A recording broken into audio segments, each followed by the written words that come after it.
First at 5.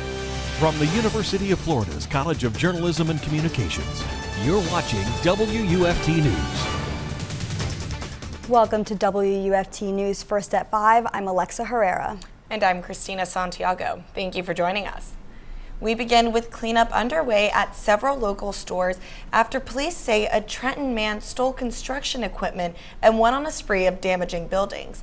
WUFT's Chris Will visited the scene of the rampage. Chris, was there a significant amount of damage done? Yeah, nearly $2 million worth of property damage, according to early estimates from the 4 businesses impacted. I spoke off camera with employees of those nearby businesses that were out for hours today assessing the aftermath of the incident, many of which say this is the craziest thing they've ever seen. Investigators say Jesse Charles Smith hotwired an excavator at a construction site and drove away, leaving behind trails of damage. The saga ended at the Walmart in Butler Plaza. That's when authorities say Smith entered the Walmart armed with a machete. The arrest report says he dropped the machete but continued to resist arrest and is now in police custody. Smith is charged with 1 count of grand theft, 4 counts of criminal mischief, and 1 count of resisting arrest without violence. We did reach out to Walmart for comment. They said to refer any questions to local law enforcement. Chris Will, WFT News. Back to you. Thanks, Chris. I don't know about you, Cristina, but I've definitely been feeling the heat. I did this morning, honestly, with my dog Chowder. I was walking her and I just wanted to go back into air conditioning. But WFT Julia Haley is with us today and she will tell us what's going on with the weather. Julia, what can you tell us? You know, it may feel like September, but we are seeing that almost triple-digit heat in some places. Jacksonville, 104 is what it feels like right now. Even in Gainesville, feels like 100 degrees outside. Even 97 for Bronson. But those temperatures currently sitting in the 90s, 91 for Gainesville and 92 Ocala. So staying very warm, so you do want to take those precautions. Go inside and get your AC while you can. We do have some storms headed our way. We'll see probably some light showers, but the Panhandle seeing a majority of those showers for this evening. And if you take a look outside, we're currently seeing those blue skies outside and some cumulus clouds. So just a little foreshadowing of what we'll get a little bit later. I'll talk more in my full forecast. Back to you. Thanks, Julia. Hurricane Idalia made landfall almost 2 weeks ago, yet communities are still picking up the pieces. WUFT's Daniella Rudolph takes us to Dixie County to show us these cleanup efforts. I'm in Dixie County, Florida, looking at how residents are trying to pick up the pieces after Hurricane Idalia. Behind me, a house has been completely demolished by a tree.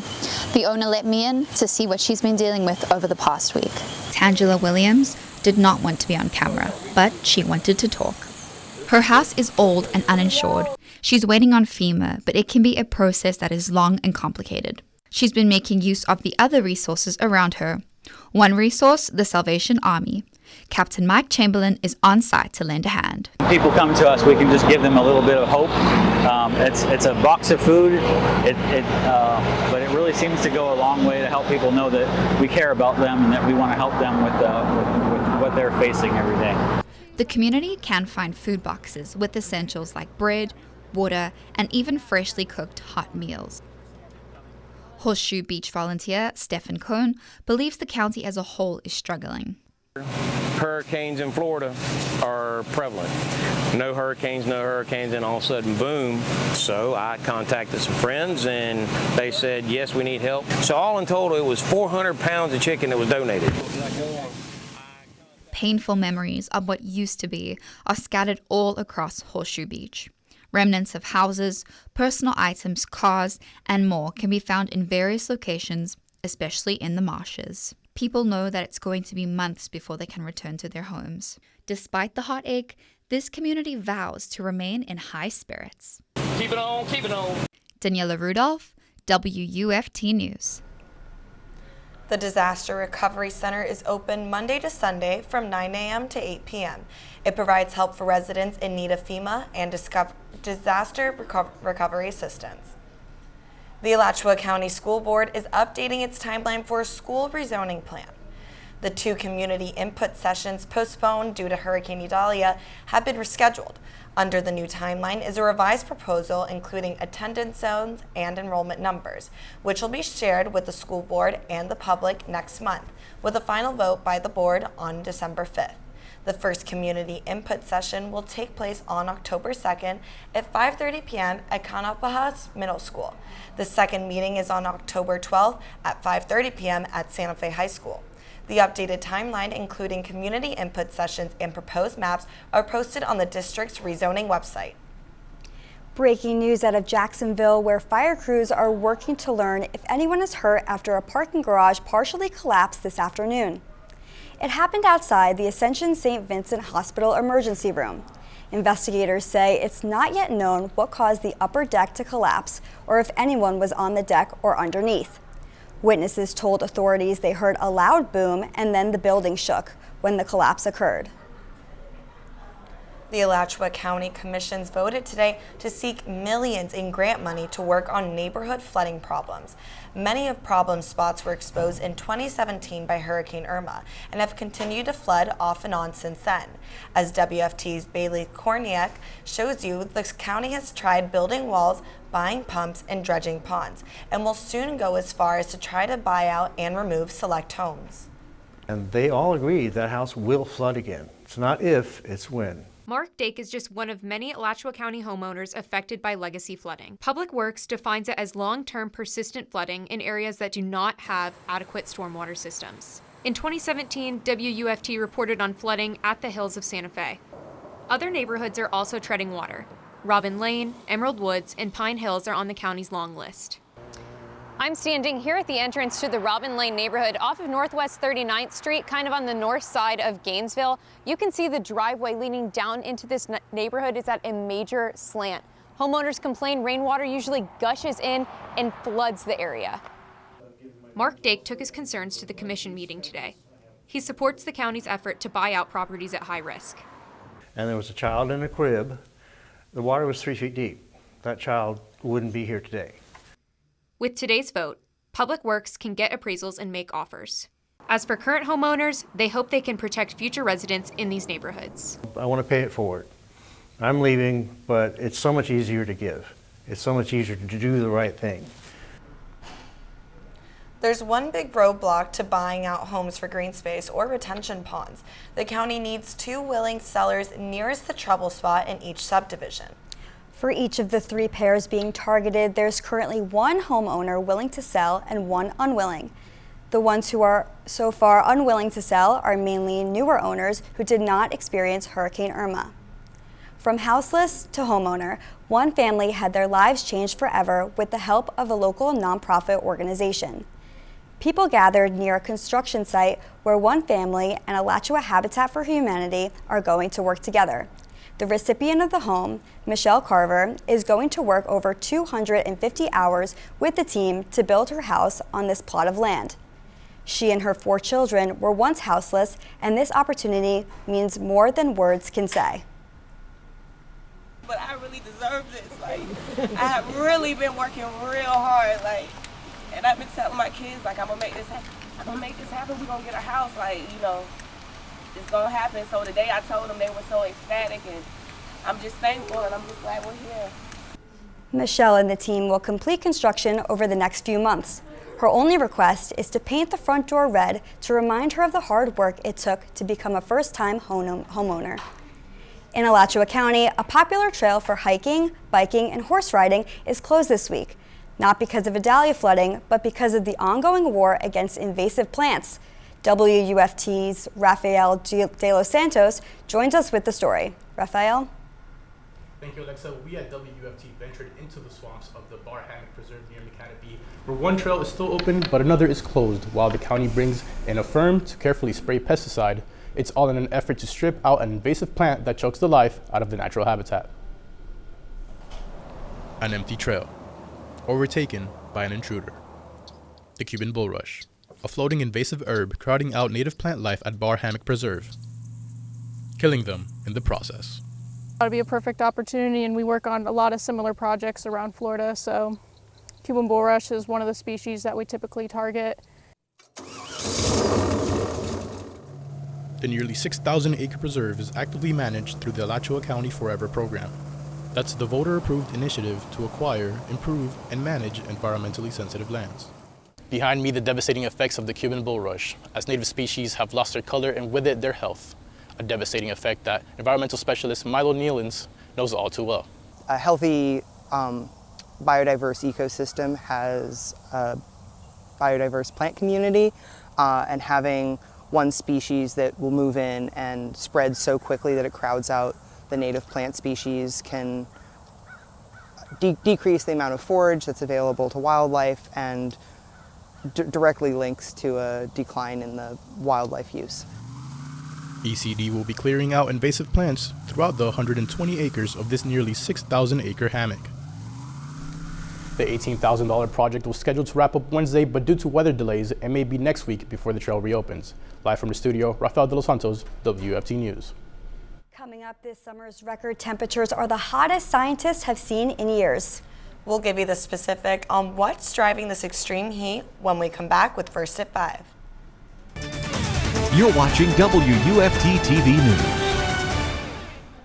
Attention drivers, the yellow line on Interstate 95 in Duval and St. Johns counties that's been stumping drivers for days is scheduled to be removed tonight.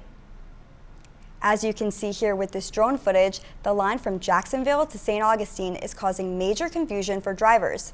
This new line veers all over the highway, always visible, but crossing lanes several times. It begins at the Acosta Bridge and continues for over 20 miles to St. Augustine. Drivers are concerned that visitors won't be paying attention to the line, which could cause a crash.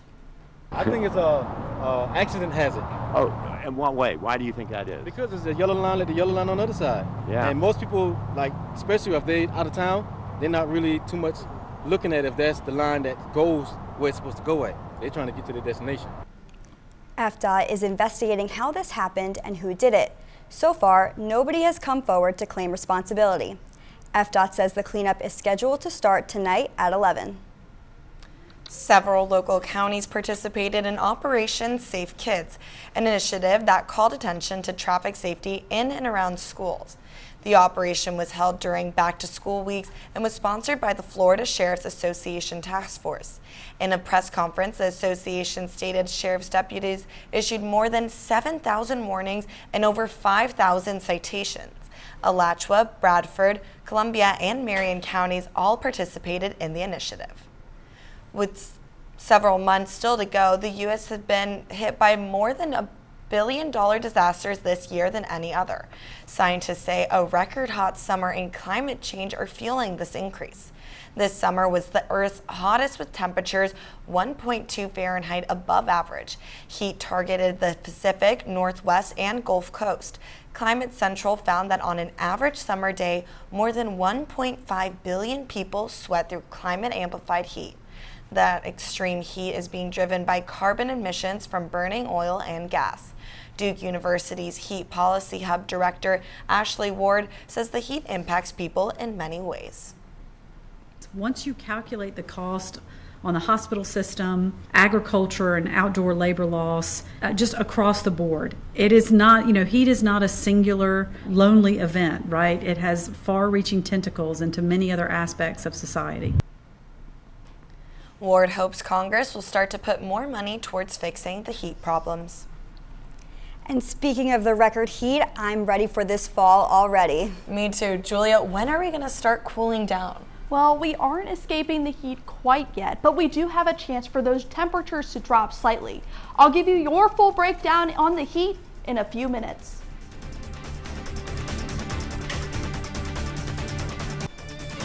You're watching WUFT-TV News.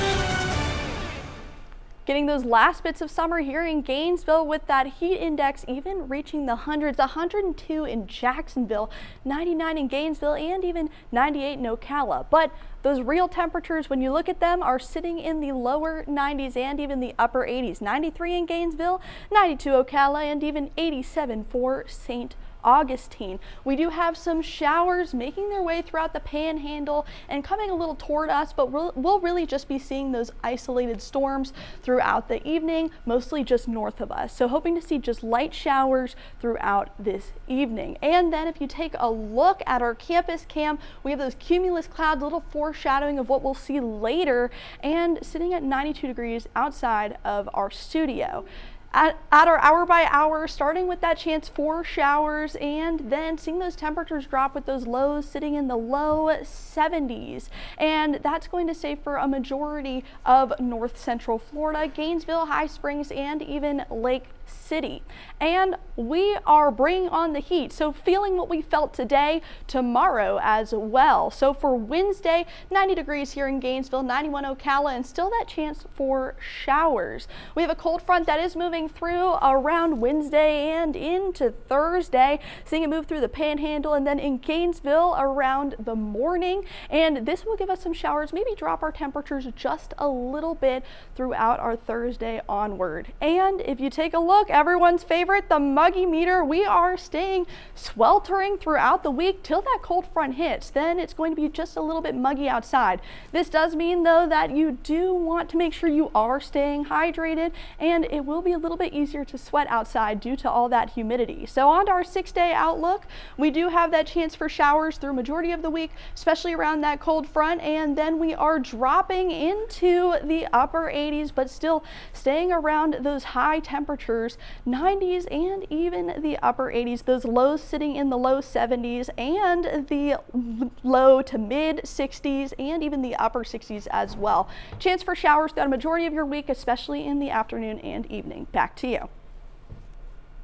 Coming up on WUFT News, it's rivalry night for Florida Gators volleyball as they take on their foes from Florida State. The Gators are set to take on their arch rivals tonight in Tallahassee. I'll tell you all about it and more after the break.